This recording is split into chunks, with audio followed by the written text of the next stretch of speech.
You walk into your room, grab your phone, and within seconds, you're watching your favorite team score the winning goal in crystal clear quality. No cable bill, no subscription fees, no nothing. Just free, perfect sports streaming. Sounds too good to be true, right? Well, it was.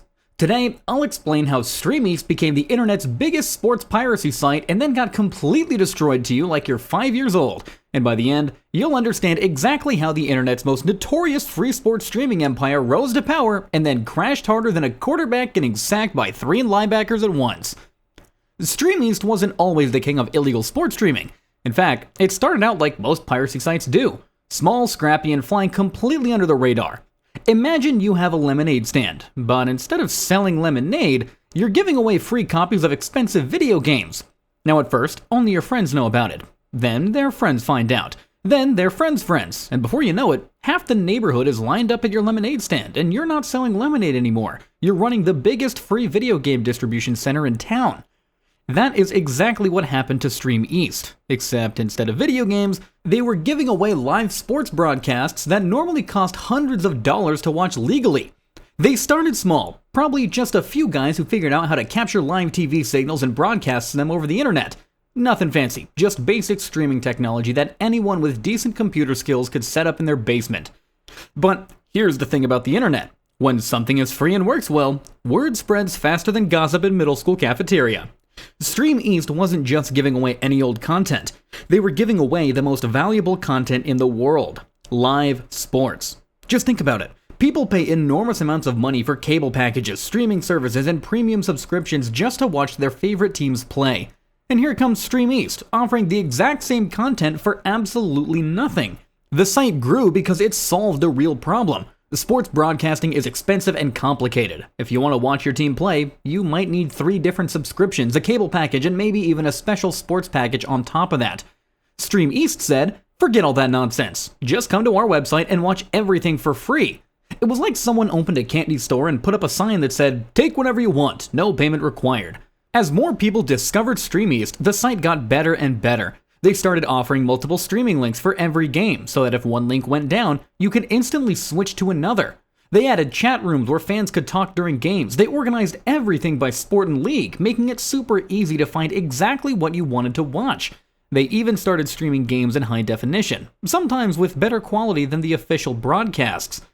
The site became so popular that it wasn't just regular fans using it. College students who couldn't afford cable subscriptions relied on it. People living in countries where certain sports weren't available used it to watch their favorite teams.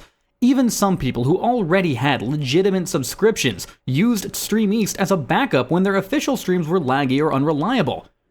StreamEast was smart about how they operated, at least at first. They didn't host the actual video files on their own servers. Instead, they worked like a directory service, pointing people towards streams that were hosted elsewhere. It's like if you ran a phone book that told people where to find free pizza, but you weren't actually making or delivering the pizza yourself. Now, this made it harder for authorities to shut them down because they couldn't argue that they weren't technically stealing content, just helping people find content that was already being stolen by someone else. The site also used multiple domain names and constantly switched between them. If one domain got blocked or taken down, they'd simply hop with a new one the next day. It was like playing whack-a-mole, except every time you whacked a mole, 2 more appeared somewhere else. They had backup domains, mirror sites, and alternate URLs all ready to go at a moment's notice. But here's where StreamEast made their first big mistake. They got greedy. As the site grew more popular, they started plastering it with advertisements. And not just any advertisements, but the sketchy kind that promised to make you rich quick or sell you questionable products. These ads generated massive amounts of money because StreamEast was getting millions of visitors every day. And suddenly, this wasn't just a hobby project run by sports fans. It was a serious business making serious money. The advertising revenue caught the attention of law enforcement because it proved that StreamEast wasn't just some innocent fan site sharing streams for fun. They were making substantial profits from stealing copyrighted content. And when you're making money from stolen goods, that's when the authorities start paying attention. It's the difference between a kid sharing candy with friends and a kid running a black market candy operation out of their school locker. The major sports leagues and broadcasters had been watching StreamEast grow for years, and they were not happy.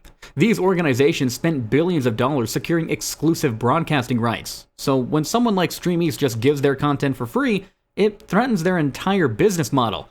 Imagine you spent your entire allowance buying exclusive trading cards, and then someone started giving away perfect copies of your cards for free. You'd be pretty upset, right?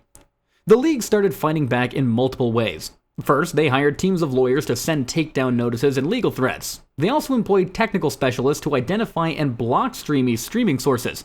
But most importantly, they started working with law enforcement agencies around the world to build criminal cases against the site's operators.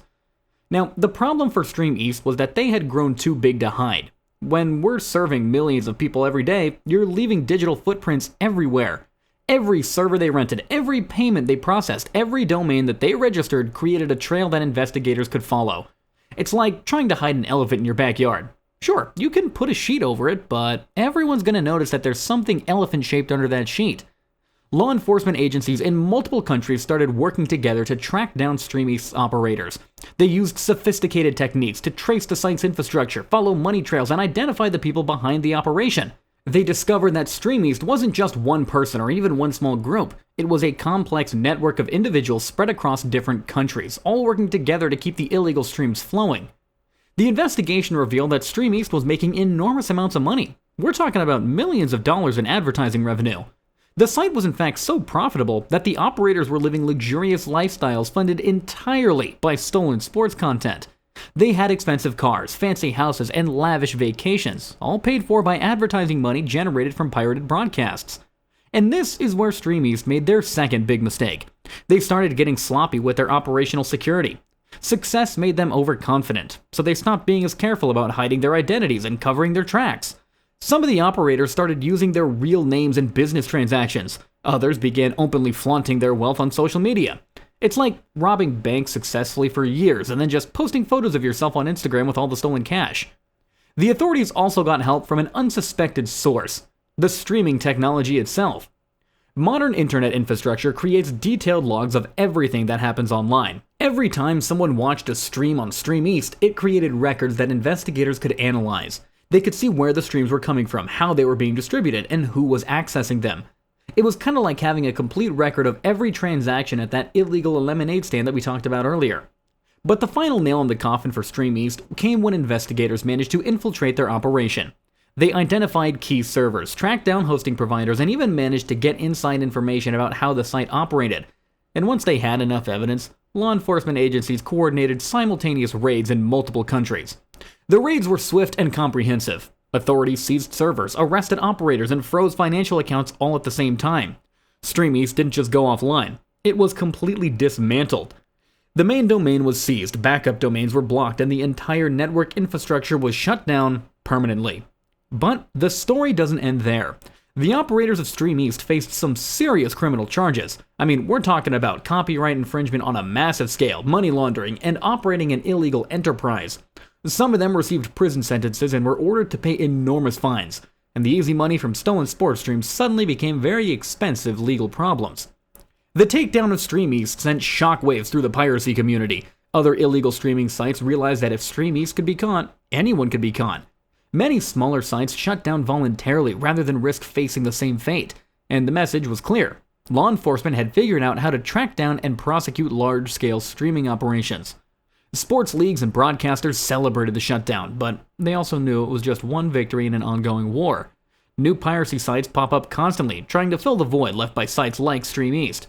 However, the StreamEast case established important legal precedents and demonstrated that even the most sophisticated piracy operations could be brought down with enough coordination and resources. The technology that made StreamEast possible also made it vulnerable. The same internet infrastructure that allowed them to reach millions of users also created the digital evidence trail that led to their downfall. Every click, every stream, every advertisement view was recorded somewhere, and investigators learned how to piece together these digital breadcrumbs to build comprehensive criminal cases. For users who relied on StreamEast, the shutdown was a wake-up call about the risks of using illegal streaming sites. Many people assumed that they were safe as viewers, but the investigation revealed that user data was being collected and could potentially be used in legal proceedings. While individual viewers weren't typically prosecuted, the possibility existed, and many people decided that it simply wasn't worth the risk. The StreamEast case also highlighted the international nature of modern piracy operations. The site's infrastructure spanned multiple countries, its operators lived in different jurisdictions, and its users were scattered around the globe. This complexity initially made it harder to shut down, but ultimately it also provided more opportunities for law enforcement agencies to find weaknesses and gather evidence. Today, the original StreamEast is gone, but its impact on the streaming piracy landscape continues. The techniques used to build and operate the site have been copied by other illegal operations, but so have the methods used to shut it down. It's an ongoing technological and legal arms race between pirates and authorities. The rise and fall of StreamEast teaches us several important lessons about internet piracy. First, success in illegal operations often leads to overconfidence and mistakes. Second, making money from piracy dramatically increases legal risks. Third, modern technology creates evidence trails that are very difficult to completely erase. And finally, international cooperation between law enforcement agencies has become much more effective at shutting down global piracy networks. So, let's recap this whole digital crime saga. StreamEast started small, grew huge by giving away expensive sports content for free, got greedy with advertising money, became sloppy with security, left digital footprints everywhere, and finally got caught when investigators connected all the dots. It's like the world's most expensive game of connect the dots, except, instead of making a picture of a butterfly, you end up with handcuffs and prison time. But now you know exactly how the internet's biggest sports piracy empire crumbled faster than a house of cards in a hurricane.